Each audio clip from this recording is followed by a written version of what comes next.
The president of the Ontario Paramedic Association says that paramedic services were working at full levels across the province on December 23rd. This when the province was hit the hardest by the snowstorm that swept across Canada and the U.S. ahead of the holidays. It forced Canadians across the country to deal with flash freezing conditions, power outages, and the cancellation of their holiday travel plans. Emergency responders across the country were forced to navigate whiteout conditions, avalanche warnings, road closures, and car crashes, leading to an influx in 911 calls on top of the usual demand. With us to discuss what paramedics across Canada experienced during the storm this holiday season is Mr. Dave Deines, president of the Paramedic Association of Canada. Mr. Deines, welcome to Forum Daily. Thank you. Good to be here. So, can you just tell us a bit about some of the conditions and events that paramedics across the country faced this holiday season?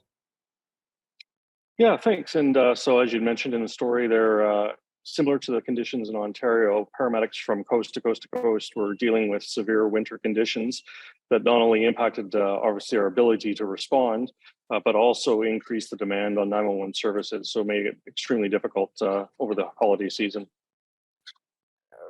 Where this is Canada, we've had snowstorms before, but this one was particularly impactful in a lot of ways. So, how does this snowstorm compare to others in Canada in terms of impacting paramedics and ambulance services?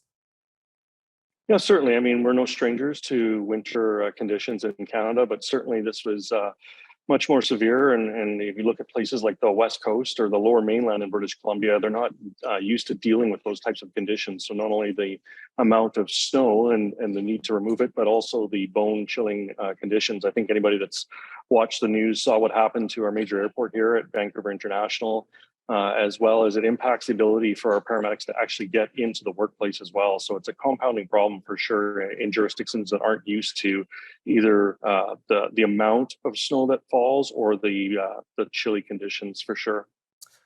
That's an interesting point. Not used to weather patterns. So, have changing weather patterns across the country have they impacted paramedic services as well across the country? West Coast, East Coast, Central Canada, prairies.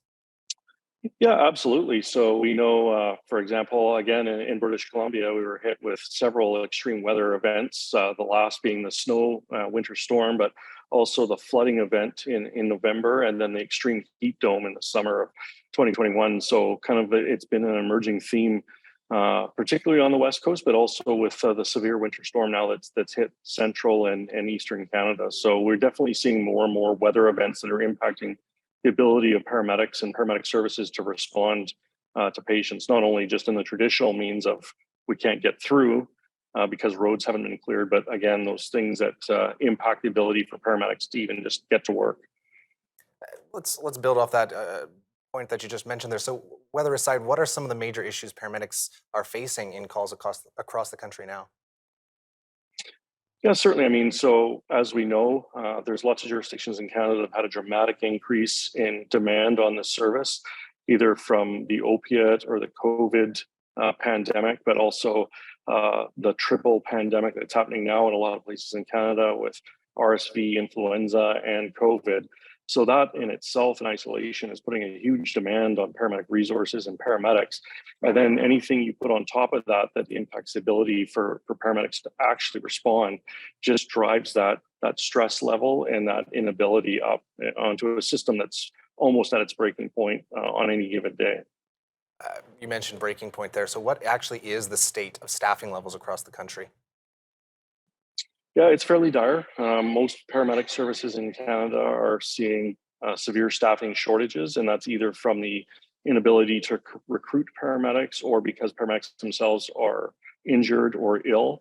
We know a very high percentage of paramedics in Canada that are suffering from mental health illness and injury as a result of dealing with the call volume and the large request for help over the last 3 years, for example. So there's a whole kind of perfect storm going on right now in terms of human resources and paramedic services that definitely need to be addressed. Quick 30 seconds, but how can officials and authorities address these issues and response times, staffing, and mental health?